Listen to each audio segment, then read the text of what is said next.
Bonjour amis internautes de Wii Sport, bienvenue à la revue d'actualité de ce mardi 6 juin 2023. À la une de votre quotidien, Leicesters confirme le départ de Nampalys Mendy. Le club anglais a fait l'annonce du départ de 7 joueurs en fin de contrat et de l'effectif des Fox. Le milieu de terrain Nampalys Mendy en fait partie, contrat qui expire le 30 juin 2023. Le héros méconnu de Leicester s'en va, c'est ainsi que l'avait surnommé l'ancien entraîneur Brendan Rodgers, alors qu'il inscrivait le deuxième but de sa carrière en février passé. Sa valeur marchande est passée de 5 à 3,5 millions d'euros selon Transfermarkt. Mendy a toujours été lié à la direction turque en mercato. Des clubs vont sans doute s'activer dans les jours à venir, d'autant plus qu'il sera en lice pour les prochains matchs du Sénégal les 17 et 20 juin prochains. Éliminatoire CAN 2023, le Bénin sort aujourd'hui sa liste en raison du match Sénégal-Bénin le 17 juin prochain, comptant pour la 5e journée des éliminatoires. Le sélectionneur des Guépards dévoilera aujourd'hui sa liste des joueurs convoqués pour cette rencontre. Ce sera à 11h30 dans la salle dédiée au stade de l'Amitié Générale Mathieu Kérékou. Le Bénin, deuxième du groupe L avec 4 points, tentera de surprendre les Lions du Sénégal, champions d'Afrique et leaders, qui ont déjà validé leur qualification. En dossier du jour, l'équipe type des Sénégalais de la semaine. Plusieurs Sénégalais évoluant en Europe ont étalé leur talent pour la toute dernière journée de leur championnat respectif. Voici notre dernière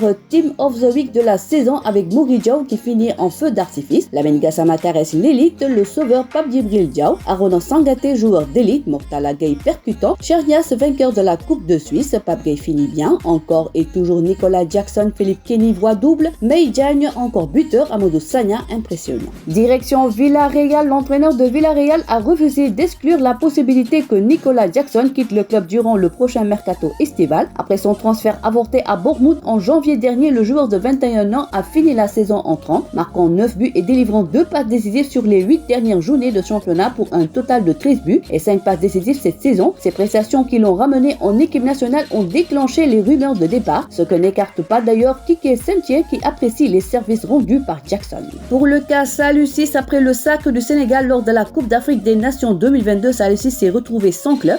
L'international sénégalais s'est séparé avec le club français Nancy et depuis lors il est à la recherche d'un nouveau challenge. Interrogé par Canal+, Salou Ciss a évoqué la situation dans laquelle il se trouve. Le latéral sénégalais dit qu'il travaille afin de trouver un nouveau club. Salou Ciss n'a pas oublié la sélection. S'il affirme avoir de bonnes relations avec ses coéquipiers et le sélectionneur national, Salou Ciss affirme qu'il ambitionne de revenir en équipe nationale. Détail à lire dans votre quotidien sportif Wii Sport de ce jour. Beach Soccer, les Lions en regroupement fermé en vue de leur participation aux Jeux africains de plage qui se dérouleront à Hammamet en Tunisie du 23 au 30 juin. L'équipe nationale de beach soccer est en regroupement fermé à Toubab Dialaw depuis hier lundi. 53 pays participants sont annoncés. La préparation a démarré il y a 2 jours sur la plage de Djamalaï. Le groupe de 16 joueurs convoqués par Mamadou Diallo sera réduit à 12 avant le départ pour la Tunisie prévu le 21 juin. Notons que les Jeux africains de la plage sont qualificatifs aux Jeux olympiques de la plage qui se dérouleront à Bali, Indonésie, du 5 au 12 août 2023. Ces compétitions serviront aussi de préparation pour la Coupe du monde de beach soccer prévue en décembre prochain à Dubaï. En short de discipline afro-basket féminin 2023, les qualifications régionales se dérouleront du 30 juin au 2 juillet. Selon le département des compétitions de FIBA Afrique, à l'exception de Libéria, les équipes nationales du Bénin, de Burkina Faso, de la Côte d'Ivoire, du Ghana, du Niger et du Togo tenteront de décrocher un ticket pour rejoindre le Nigeria. C'est automatiquement qualifié en tant que champion en titre. Le Ghana tentera de faire son retour pour une 4e participation au tour final. Il s'agit du 4e tournoi régional de qualification pour l'afro-basket féminin après que les zones 4, 5 et 6 aient organisé leur qualification plus tôt cette année. À ce jour, les équipes qualifiées pour l'afro-basket féminin sont les suivantes: Nigeria,